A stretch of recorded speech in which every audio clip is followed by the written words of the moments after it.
Assalamualaikum warahmatullahi wabarakatuh. Nama saya Silvi Dwi Puspitasari, NIM 20510501005. Saya di sini akan menjelaskan tentang gadai atau rohan. Gadai atau al-rohan secara bahasa dapat diartikan sebagai al-stubud al-hab, yaitu penetapan dan penahanan.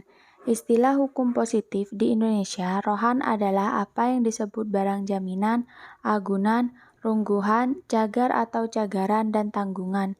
Asyar Basir memaknai rohan atau gadai sebagai perbuatan menjadikan suatu benda yang bernilai menurut pandangan syara sebagai tanggungan uang, di mana adanya benda yang menjadi tanggungan itu di seluruh atau sebagian utang dapat diterima. Al-rohan adalah menahan salah satu harta milik si peminjam atas pinjaman yang diterimanya. Barang yang ditahan tersebut memiliki nilai yang ekonomis. Dasar hukum gadai atau rohan. Akad rohan diperbolehkan oleh syara dengan berbagai dalil Al-Quran ataupun hadis Nabi Shallallahu Alaihi Wasallam. Begitu juga dalam ijma ulama, diantaranya firman Allah dalam Quran Surat Al-Baqarah ayat 283. Yaitu Bismillahirrohmanirrohim. Wa in kuntum ala safarin walam tahidu katiban farihanum makbuda fa in amina ba'dukum ba'dan falyu'addil ladzi tu'mina amanatahu wa yattaqillahi rabbah wa la taqtumus syahadah wa man yaktumha fa innahu syi'un qalbuh wallahu bima ta'maluna alim. Artinya, jika kamu dalam perjalanan dan bermuamalah secara tidak tunai sedangkan kamu tidak memperoleh seorang penulis, maka hendaklah ada barang tanggungan yang dipegang oleh piutang. Akan tetapi jika sebagian kamu mempercayai sebagian yang lain, maka hendaklah yang dipercayai itu menunaikan amanatnya dan hendaklah ia bertakwa kepada Allah Tuhannya. Diriwayatkan oleh Ahmad, Bukhari, Nasai, dan Ibnu Majah dari Anas radhiyallahu anhu berkata, dir'an lahu bil madinati inda yahudi wa akhada minhu sallallahu alaihi wasallam laqad rahanan nabiyyu qala radhiyallahu anhu an unasin sya'ira. Artinya, Rasulullah sallallahu alaihi wasallam telah merungguhkan baju besi beliau kepada seorang Yahudi di Madinah sewaktu beliau menghutang syair atau gandum dari orang Yahudi itu untuk keluarga beliau. Rukun dan syarat gadai atau rohan. Rukun rohan antara lain 1. Akad dan ijab kabul. 2. Akid, yaitu yang menggadaikan dan yang menerima gadai. 3. Barang yang dijadikan jaminan atau bok. Syarat pada benda yang dijadikan jaminan ialah keadaan barang itu tidak rusak sebelum janji utang harus dibayar. Syarat rohan antara lain yang pertama, rahin dan murtahin. Tentang pemberi dan penerima gadai diisyaratkan keduanya merupakan orang yang cakap untuk melakukan sesuatu perbuatan hukum sesuai dengan ketentuan syariat Islam yaitu berakal dan balik. Yang kedua, sigat. Ulama Hanafiyah berpendapat bahwa sigat dalam rohan tidak boleh memakai syarat atau dikaitkan dengan sesuatu. Hal ini karena sebab rohan jual beli. Jika memakai syarat tertentu, syarat tersebut batal dan rohan tetap sah. Yang ketiga, marhum bih atau hutang. Menyangkut adanya hutang, bahwa hutang tersebut diisyaratkan merupakan hutang yang tetap. Dengan kata lain, hutang tersebut bukan merupakan hutang yang bertambah-tambah atau hutang yang mempunyai bunga.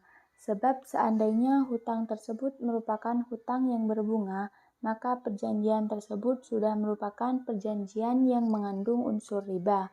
Sedangkan perbuatan riba ini bertentangan dengan ketentuan syariat Islam.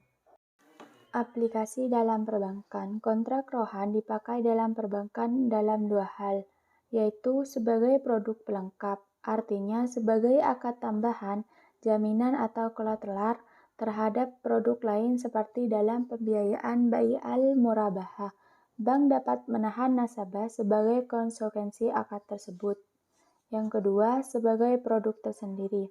Di beberapa negara Islam, termasuk diantaranya adalah Malaysia, akad rohan telah dipakai sebagai alternatif dari penggadaian konvensional.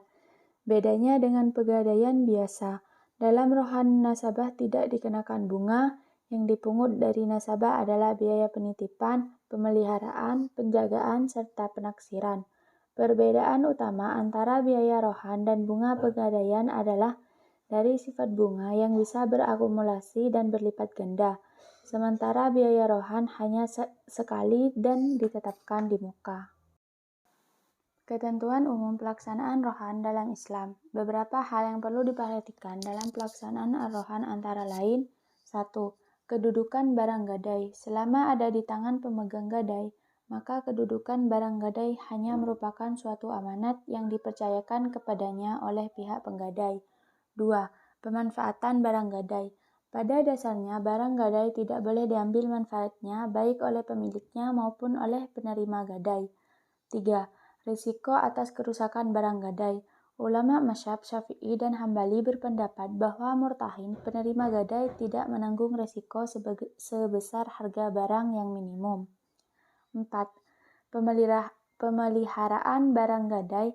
Para ulama Syafi'iyah dan Hanabilah berpendapat bahwa biaya pemeliharaan barang gadai menjadi tanggungan penggadai dengan alasan bahwa barang tersebut berasal dari penggadai dan tetap merupakan miliknya. 5. Kategori barang gadai. Jenis barang yang biasanya digadaikan sebagai jaminan adalah semua barang bergerak dan tak bergerak yang memenuhi syarat sebagai berikut. A. Benda bernilai menurut hukum syara. B. Benda berwujud pada waktu perjanjian terjadi. C. Benda diserahkan seketika kepada murtahin. 6. Pembayaran atau pelunasan utang gadai. Apabila sampai pada waktu yang sudah ditentukan, rahin belum juga membayar kembali utangnya, maka rahin dapat dipaksa oleh marhun untuk menjual barang gadainya dan kemudian digunakan untuk melunasi hutangnya. 7. Prosedur pelelangan gadai. Jumhur fuqaha berpendapat bahwa orang yang menggadaikan tidak boleh menjual atau menghibahkan barang gadai. Sedangkan bagi penerima gadai, dibolehkan menjual barang tersebut dengan syarat pada saat jatuh tempo, pihak penggadai tidak dapat melunasi kewajibannya. Manfaat rohan. Manfaat yang dapat diambil oleh bank dari prinsip ar-rohan adalah: 1. Menjaga kemungkinan nasabah untuk lalai atau bermain-main dengan fasilitas pembiayaan yang diberikan. 2. Memberikan keamanan bagi segenap penabung dan pemegang deposito bahwa dananya tidak akan hilang begitu saja. Jika nasabah peminjam ingkar janji, ada suatu aset atau barang atau marhum yang dipegang oleh bank. 3. Jika rohan diterapkan dalam mekanisme pegadaian, maka akan sangat membantu saudara kita yang kesulitan dana, terutama di daerah-daerah. Resiko rohan. Adapun resiko yang mungkin terdapat pada rohan apabila diterapkan sebagai produk adalah: 1. Resiko tak terbayarnya hutang nasabah, prestasi. 2. Resiko penurunan nilai aset yang ditahan atau rusak. Perbedaan dan persamaan gadai syariah dan gadai konvensional. Persamaan. Yang pertama, hak gadai berlaku atas pinjaman uang. Yang kedua, adanya agunan atau barang jaminan sebagai jaminan hutang. Yang ketiga, apabila batas waktu pinjaman uang telah habis, barang yang digadaikan boleh dijual atau dilelang. B. Perbedaan gadai syariah dengan gadai konvensional. Yang pertama, konsep dasar dalam gadai syariah yaitu tolong-menolong, jasa pemeliharaan barang jaminan. Yang kedua, jenis jaminannya yaitu barang bergerak atau tidak bergerak. Yang ketiga, bebannya yaitu biaya pembiayaan. Yang keempat, hanya bisa dilakukan oleh lembaga, perum penggadaian. Yang kelima, kelebihannya dikembalikan kepada yang memiliki. Gadai konvensional. Yang pertama, konsep dasar rohan gadai konvensional yaitu profit oriented, bunga dari pinjaman pokok atau biaya sewa modal. Yang kedua, jenis jaminannya yaitu hanya barang bergerak. Yang ketiga, bebannya yaitu bunga dari pokok pinjaman. Yang keempat, bisa dilakukan perseorangan. Yang kelima, dilelang. Kesimpulan dari penjelasan saya yaitu, rohan adalah menjadikan suatu benda sebagai jaminan hutang yang dapat dijadikan pembayar ketika berhalangan dalam membayar hutang. Rohan termasuk akad yang bersifat ainiyah, yaitu dikatakan sempurna apabila sudah menyerahkan benda yang dijadikan akad, seperti hibah, pinjam-meminjam, titipan, dan kirot. Dalam dasar hukum gadai, ada dalil-dalil yang melandasi diperbolehkannya gadai yang berasal dari Al-Quran dan hadis. Rukun gadai yaitu akad dan ijab kabul. Akid, barang yang dijadikan jaminan atau bog. Perbedaan rohan syariah dan konvensional yaitu, gadai syariah dilakukan secara sukarela tanpa mencari keuntungan, sedangkan gadai konvensional dilakukan dengan prinsip tolong-menolong tetapi juga menarik keuntungan. Dan persamaan rohan dengan gadai yaitu adanya agunan, barang jaminan sebagai jaminan hutang.